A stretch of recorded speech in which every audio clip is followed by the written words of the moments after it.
दोस्तों, सनातन परंपरा में पांव छूने का विशेष महत्व है। भगवान श्री कृष्ण भी सालों बाद जब अपने मित्र सुदामा से मिले तो उन्होंने उनके पांव छुए। ये हमारे संस्कार ही तो हैं कि कोई बुजुर्ग, साधु या आध्यात्मिक पुरुष दिखे तो हम फौरन झुककर उनके पांव छू लेते हैं। वेद परंपरा में माना गया है कि जब हम किसी के पांव छूते हैं तो उस शख्स की पॉजिटिव एनर्जी हमारे अंदर प्रवेश करती है। यही वजह है कि हम जीवन में कितनी भी तरक्की क्यों न कर लें, लेकिन सालों बाद भी अगर हमें हमारे कोई टीचर या गुरु मिल जाएं तो हम फौरन झुककर उन्हें प्रणाम करते हैं।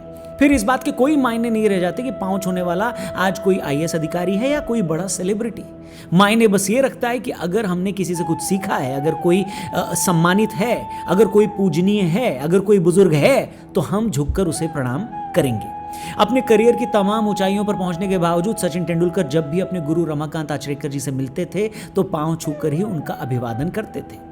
तो ऐसा है सनातन धर्म में पांव छूने का महत्व। इस वीडियो में आगे जब हम पांव छूने की इस परंपरा के पीछे के साइंस का जिक्र करेंगे ना, तो आपके होश उड़ जाएंगे।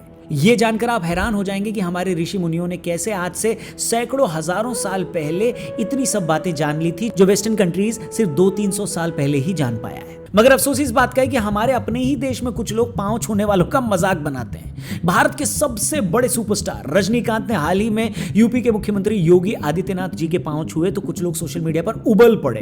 वो रजनीकांत को गालियां देने लगे, उन्हें अपॉर्चुनिस्ट बताने लगे। यहां तक कहा गया कि वो अपनी फिल्म जेलर को हिट करवाने के लिए सब ड्रामा कर रहे हैं। इसी तरह इस साल आईपीएल में चेन्नई की जीत के बाद रविंद्र जडेजा की पत्नी रिवाबा ने बीच ग्राउंड में उनके पांव छुए तो कुछ सो कॉल्ड फेमिनिस्ट को यह बात बिल्कुल पसंद नहीं आई और ऐसा करने के लिए रिवाबा को खूब भला बुरा कहा गया।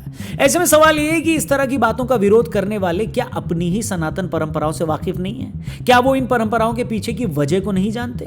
क्या वो हर चीज को राजनीतिक चश्मे से देखते हैं? या फिर ये ऐसे वोकिये हैं जो सिर्फ मॉडर्न दिखने के लिए ऐसी हर चीज को दकियानूसी बताने की कोशिश करते हैं जिसमें उन्हें सनातन धर्म की बू आती है? तो आज की वीडियो में हम इन्हीं वोकियों की इसी सोच का पोस्टमार्टम करेंगे। वीडियो ध्यान से देखिएगा, पसंद आए तो इसे अपने दोस्तों से जरूर शेयर करिएगा, ज्यादा से ज्यादा फैलाइएगा। तो आइए शुरू करते हैं। नमस्कार दोस्तों, मैं हूं रौनक, फनतंत्र में वेलकम। दोस्तों, हिंदी फिल्म के बड़े स्टार्स को लेकर लोगों में दीवानगी है, लेकिन साउथ इंडियन स्टार्स को लेकर जनता में पागलपन है। उसमें भी रजनीकांत को लेकर जैसी दीवानगी उनके फैंस में है, उतनी भारत तो छोड़िए पूरी दुनिया में शायद ही किसी एक स्टार के लिए हो। उनकी हैसियत ऐसी है कि उनके एक इशारे भर से वो साउथ में किसी भी पार्टी को चुनाव हरवा या जिता सकते हैं। बावजूद इसके वो असल जिंदगी में बेहद साधारण है। इतने सिंपल कि आपके बगल से चले जाएं तो आपको पता भी ना लगे कि ये आदमी दुनिया का सबसे बड़ा सुपरस्टार है। बेहद हम्बल और दूसरों की मदद करने वाले। तो हुआ ये, जो लोग नहीं जानते उनको बता दें कि इन्हीं रजनीकांत साहब की हाल ही में एक बड़ी फिल्म आई है जेलर। फिल्म रिलीज के साथ ही वो दर्शन करने अलग अलग मंदिरों में जा रहे हैं। पहले वो झारखंड के रजप्पा मंदिर गए, उन्होंने बद्रीनाथ जी के भी दर्शन किए। इसी कड़ी में अयोध्या जाने से पहले वो लखनऊ भी आए, जहां उन्होंने यूपी के मुख्यमंत्री योगी आदित्यनाथ जी से मुलाकात की। इसी मुलाकात से जुड़ी एक क्लिप पिछले दिनों सोशल मीडिया पर आई तो हंगामा हो गया। वीडियो में देखा गया कि कैसे अपनी गाड़ी से उतरने के बाद रजनीकांत योगी आदित्यनाथ जी के पांव छूते हैं। इसे देखकर कुछ लोग सोशल मीडिया पर भड़क गए। लोग सवाल पूछने लगे कि 72 साल के रजनीकांत की क्या मजबूरी थी कि वो 51 साल के योगी के पांव छूने लगे। कुछ लोगों ने कहा कि रजनीकांत यूपी में अपनी फिल्म टैक्स फ्री करवाना चाहते हैं। कुछ ने कहा कि खास छवि वाले योगी के पांव छूकर रजनीकांत ने कई लोगों की भावनाओं का अपमान किया है। कुछ ने कहा कि ऐसी ड्रामेबाजी करके वो राइट विंग समर्थकों में अपनी फिल्म हिट करवाना चाहते हैं। शुक्र है किसी ने यह नहीं कह दिया कि योगी के पांव छूकर रजनीकांत यूपी के किसी प्राइमरी स्कूल में टीचर बनना चाहते हैं। खैर, ये सब बातें सुनकर इतना तो क्लियर हो गया कि सोशल मीडिया पर ऐसी बेहुदा बातें करने वालों को न फिल्मों की समझ है और न ही वो रजनीकांत को जानते हैं और न ही उन्हें भारतीय परंपरा का कोई ज्ञान है। जो लोग ये कह रहे थे कि भैया रजनीकांत तो ऐसा ड्रामा करके अपनी फिल्म हिट करवाना चाहते हैं, उन्हें शायद ये पता नहीं कि जब रजनीकांत योगी जी से मिले तो उनकी फिल्म को रिलीज हुए 1 हफ्ते से ज्यादा हो चुका था। तब वो दुनिया भर में 400 करोड़ रुपए उनकी फिल्म कमा भी चुकी थी। साउथ की आज तक की दूसरी सबसे बड़ी ओपनिंग ले चुकी थी ये फिल्म। इसलिए योगी से मुलाकात करते वक्त उन्हें फिल्म को हिट करवाने के लिए किसी ड्रामे की तो जरूरत नहीं थी। तब तक तो उनकी फिल्म पहले हिट हो चुकी थी। बताइए। दूसरी बात, ये कहना कि रजनीकांत योगी के पांव छूकर उनकी चमचागिरी कर रहे थे, भैया कुछ तो अकल का इस्तेमाल करो। ऊपर वाले ने जिस पन्नी में डाल के आपका दिमाग आपको दिया था, कम से कम उस पन्नी को एक बार खोल तो लेते। मतलब जो रजनीकांत मोदी जी से मिले और तब उनके पांव नहीं छुए, जो रजनीकांत सारी जिंदगी तमिलनाडु के नेताओं के भ्रष्टाचार के खिलाफ बोलते रहे, वो रजनीकांत 72 साल की उम्र में अपने फायदे के लिए उस स्टेट के मुख्यमंत्री के पांव छुएंगे जिनके राज्य में फिल्म चलने या न चलने से उनको कोई फर्क ही नहीं पड़ता। अरे भाई, रजनीकांत ने योगी के पांव छुए तो इसलिए नहीं कि वो एक नेता हैं, वो इसलिए छुए क्योंकि योगी आदित्यनाथ उस सनातन परंपरा से आते हैं जिसमें आध्यात्मिक पुरुषों का पांव छूना पुण्य माना जाता है। योगी का सम्मान किसी मुख्यमंत्री का सम्मान नहीं, बल्कि उस व्यक्ति का सम्मान है जिसे हिंदू परंपरा में सम्मान के योग्य माना जाता है। मगर हैरानी यह है कि पांव छूने के एक छोटे से जेस्चर पर कुछ लोगों ने इतना बवाल काट दिया। रजनीकांत को जानने वाले अच्छे से जानते हैं कि वो सनातन धर्म को मानने वाले हैं। यह भी सबको पता है कि बॉलीवुड के मुकाबले जो साउथ के स्टार्स हैं वो खुलकर अपनी परंपराओं को, अपने धर्म का सम्मान करते हैं। इसलिए योगी से मिलकर अगर रजनीकांत ने उनके पांव छुए तो इसमें इतना हंगामा क्यों मच गया, बताइए। अच्छा, ऐसा ही बवाल इस साल तब हुआ था जब रविंद्र जडेजा ने एक शानदार पारी खेलकर चेन्नई को आईपीएल की ट्रॉफी जितवाई थी। मैच के बाद उनकी पत्नी रिवाबा दौड़ी दौड़ी मैदान में आई और उन्होंने रविंद्र जडेजा के पांव छू लिए। तब भी बहुत बड़ी तादाद में लोगों ने उनके इस जेस्चर की बुराई की थी, कहा कि ऐसा करके उन्होंने एक महिला के तौर पर अपने आप को छोटा कर लिया। बहुत सारे सो कॉल्ड फेमिनिस्ट ने पांव छूने की इस हरकत को दकियानूसी और महिला विरोधी बताया। तब भी यह बात मेरे समझ में नहीं आई कि आखिर इतनी छोटी सी बात के इतने बड़े बड़े मतलब कैसे निकाल लिए गए। अगर एक महिला अपनी मर्जी से किसी परंपरा को निभाती है और ऐसा करते हुए खुद की आजादी और मर्यादा से कोई समझौता नहीं करती तो इसमें किसी को क्या हर्ज है। और जिन लोगों को रिवाबा का रविंद्र जडेजा का पांव छूना दिखा, क्या उन्हें यह नहीं दिखा कि यही जडेजा रिवाबा के चुनाव लड़ने के दौरान हर वक्त उनके साथ थे, उनके किसी सपने को पूरा करने में उनकी मदद कर रहे थे। मगर नहीं, वोक समाज ऐसी कोई बात नहीं देखता। तब किसी ने यह नहीं कहा कि यह होता है आदर्श पुरुष जो अपनी इतनी बिजी लाइफ में भी बीवी के सपने पूरे करने के लिए उसके साथ कंधे से कंधा मिलाकर चल रहा है। उन्हें इन बातों से कोई लेना देना नहीं है। उन्होंने पता नहीं क्यों यह मान लिया है कि जो भी चीज परंपरा से जुड़ी है उसका मजाक उड़ाना है। अब जो लोग पांव छूने की इस परंपरा का मजाक उड़ा रहे हैं उन्हें इसके पीछे की मान्यता और इसके पीछे की साइंस के बारे में भी बता देते हैं। और मेरी आप सबसे गुजारिश है, रिक्वेस्ट है कि आप जो भी बातें मैं आपको बताने जा रहा हूं उसे ध्यान से सुनिएगा और अच्छी लगे तो इस वीडियो को अपने दोस्तों के साथ जरूर शेयर करिएगा और इसमें कई बातों को अपने घर के बच्चों तक तो जरूर ही पहुंचाइएगा, उन्हें बताइएगा। तो दोस्तों, जैसा कि हम सब जानते हैं कि सनातन परंपरा में बताई गई हर एक रीति नीति के पीछे एक विज्ञान है, एक साइंस है, एक गहरी समझ है, एक लंबा शोध है। अब पांव छूने को ही ले लो। न्यूटन का नियम कहता है कि दुनिया में हर चीज ग्रेविटेशनल फोर्स यानी गुरुत्वाकर्षण के भार से बंधी है। इसी नियम के हिसाब से हमारे सिर को नॉर्थ पोल और पांव को साउथ पोल माना गया है। एनर्जी का प्रवाह भी ऊपर सिर से शुरू होकर नीचे पांव तक जाता है। मतलब हमारे सिर से पॉजिटिव एनर्जी एंटर करके हमारे पैरों तक जाती है।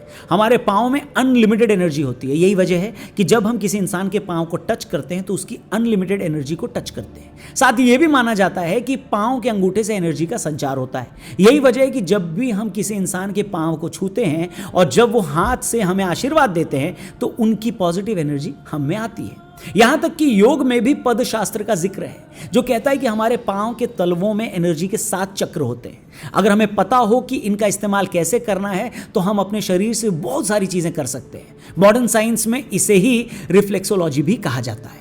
इतना ही नहीं, ज्योतिष के अनुसार वरिष्ठ लोगों के चरण स्पर्श करने पर 9 ग्रहों के जुड़े दोष दूर होते हैं और हमें फायदा मिलता है। जैसे पिता के पैर छूने पर सूर्य, बुजुर्ग महिला जैसे दादी, नानी, माँ, चाची, मौसी, ताई, सास आदि के पैर छूने से चंद्र, बड़े भाई के पैर छूने से मंगल, बहन और बुआ के पैर छूने से बुध, गुरुओं, संतों और ब्राह्मणों आदि के पैर छूने से बृहस्पति, दादा के पैर छूने से केतु और भाभी के पैर छूने से शुक्र मजबूत होता है। इसीलिए मैंने शुरू में कहा कि पांव छूने की परंपरा के पीछे जितना साइंस है, विज्ञान है, जब हम उसके बारे में जानेंगे तो हैरान रह जाएंगे। और यही कारण है कि सनातन परंपरा में मौजूद छोटी से छोटी चीज के भी बड़े गहरे अर्थ होते हैं। क्या आपने कभी सोचा था कि सिर्फ पांव छूने के पीछे कितना बड़ा विज्ञान है?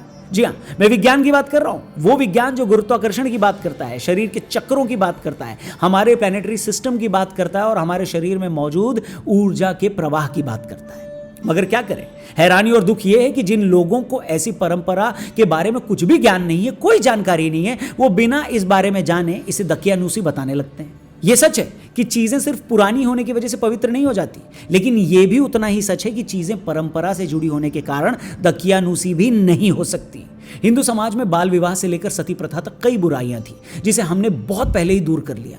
अब भी कुछ खामियां हैं जिसे लेकर हम ओपन माइंडेड हैं। यह भी सच है कि पहले औरतों को बहुत सारे हक नहीं थे, आज भी उन्हें कई समाजों में दबाया जा रहा है। लेकिन यह भी समझना होगा कि हर परंपरा को आदमी वर्सेस औरत की लड़ाई नहीं बनाना चाहिए। अगर औरतें अपनी मर्जी से करवा चौथ का व्रत रखती हैं, इसी व्रत के बहाने वो तैयार होती हैं, कथा करती हैं, उसे उत्सव समझकर मनाती हैं, तो आप इसे यह कहकर बदनाम मत करिए कि यह महिला विरोधी पर्व है और औरत ही आदमी की लंबी उम्र के लिए भूखी क्यों रहे। अरे भैया, औरतों की सारी स्वतंत्रता सिर्फ इस त्योहार को मनाने या न मनाने से तय नहीं होती। अगर वो अपनी मर्जी से ऐसा कर रही हैं, ऐसा करने में उनकी आज़ादी और गरिमा को ठेस नहीं पहुंच रही है, वो ऐसा करना एंजॉय भी कर रही हैं, तो इसमें भला किसी को क्या परेशानी हो सकती है? अगर आलिया भट्ट ने यह कह दिया कि मेरा लिपस्टिक लगाना रणबीर को पसंद नहीं है, उन्हें मेरे होंठ ऐसे ही अच्छे लगते हैं, तो इसमें इतनी हाय तौबा करने की क्या जरूरत थी? बहुत सी बीवियां भी तो पति को यह कह देती हैं कि मुझे आपका दाढ़ी रखना पसंद नहीं है। इसका मतलब क्या है कि वो औरत अपने पति को डोमिनेट करना चाह रही है। भाई, अगर लाइफ पार्टनर ही अपनी बीवी या पति को उससे जुड़ी अपनी पसंद नहीं बताएगा, बहुत छोटी छोटी चीजों के लिए उस पर हक नहीं जताएगा, तो कौन जताएगा? और यही तो रिलेशनशिप की ब्यूटी होती है कि हम सामने वाले के लिए थोड़ा खुद को बदलते हैं और दूसरा इंसान भी हमारे लिए अपने आप को बदलता है। इसलिए फिर से वही बात कि जब तक बात इतनी बड़ी नहीं है कि उसे मानने पर सामने वाले की डिग्निटी ही जा रही है, तो हम इतना हंगामा क्यों करने लगते हैं? हमें यह क्यों नहीं पता चलता कि कौन सा मुद्दा सच में हक की लड़ाई का है और कौन सा मासूम भावनाओं का? लेकिन जैसे कि मैंने कहा, कई दफे इस तरह का हंगामा सिर्फ हंगामा करने के लिए होता है और कई बार इसके पीछे पॉलिटिकल रीजंस भी होते हैं। हो सकता है जो लोग योगी को पसंद नहीं करते वो सिर्फ इसलिए भड़क गए कि रजनीकांत ने योगी के पांव क्यों छुए, और इसी बात पर वो लोग 10 बातें बनाने लगे। जिन लोगों को रिवाबा इसलिए पसंद नहीं क्योंकि वो बीजेपी की एमएलए हैं, इसलिए उनके पांव छूने को महिला अधिकारों से जोड़कर उस पर बवाल काटने लगे। वजह चाहे जो भी हो, लेकिन अपनी नफरत या कुंठा निकालने के लिए आप कम से कम ऐसी चीजों को बदनाम मत करो जिसके बारे में एक तो आपको कोई जानकारी नहीं है। चीजों को आंख बंद करके स्वीकार करना, एक्सेप्ट करना अगर सही नहीं है, तो उन्हें बिना समझे खारिज करना, रिजेक्ट करना भी कहीं की अकलमंदी नहीं है। हेलो, इसलिए परंपरा से जुड़ी, कल्चर से जुड़ी हर चीज को बुरा बताकर खुद को वोक साबित करने की बेतुकी कोशिश मत करिए। यह समझिए कि अगर आपने अपनी सारी ही परंपराएं मिटा दी तो आप भी उसी की तरह मिट जाएंगे।